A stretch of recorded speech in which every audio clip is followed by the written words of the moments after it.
and I'm just going to hold the mic.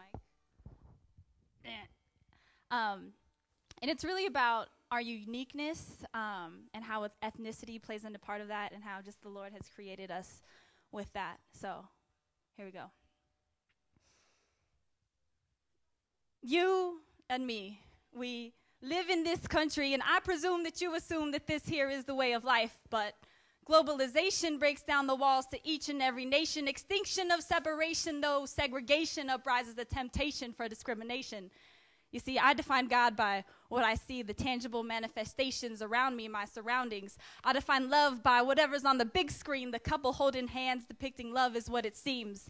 Manipulated by the cinema, hey media, I'm not feeling you because you distort my mind, constrained by time. I walk the line trying to define what is indefinable.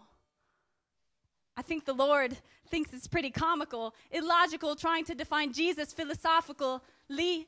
Examining this topography, I ought to be contemplating this hidden geography, a restriction to my understanding of G-O-D.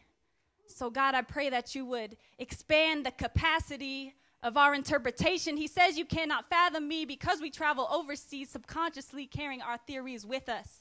Father, forgive us for limiting you to what only we could comprehend. You see, the African lady in the hut defines Jesus very differently than the kids in the streets of the Philippines, to the Hindus in the slums, to the bums in the streets. But though our understandings split and contradict, Jesus would still humbly wash each and every single one of our filthy feet. I am a product of my culture, my brown skin and my features, but let's focus on what's key here, the solidity of the divinity for infinity. Here I am, Lord, send me, because I don't want to be a wave of the sea, tossed and blown by the wind, controlled by my ignorance and sin. It is written, he is the same yesterday, today, and tomorrow. If this is true, then the happiness and sorrow is simply something borrowed, temporary, like my ethnicity. It's part of my identity, revealing God's creativity, but true identity is found in the gaze of Christ. Our worth is priced at the cost of his life, so that one day, every tongue and tribe will proclaim, he is alive. He is alive. And this living word will be translated into all languages. In the beginning was the Word, and the Word was with God, and the Word was God. He was with God in the beginning.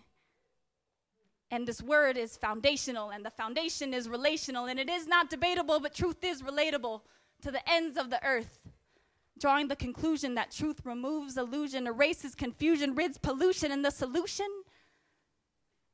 to stop living by our own agendas. Lord God, would you reprimand us of our own assignments, our own alignments? We are called to live by your definition. So, my fellow believers, be sensitive to the Spirit and listen.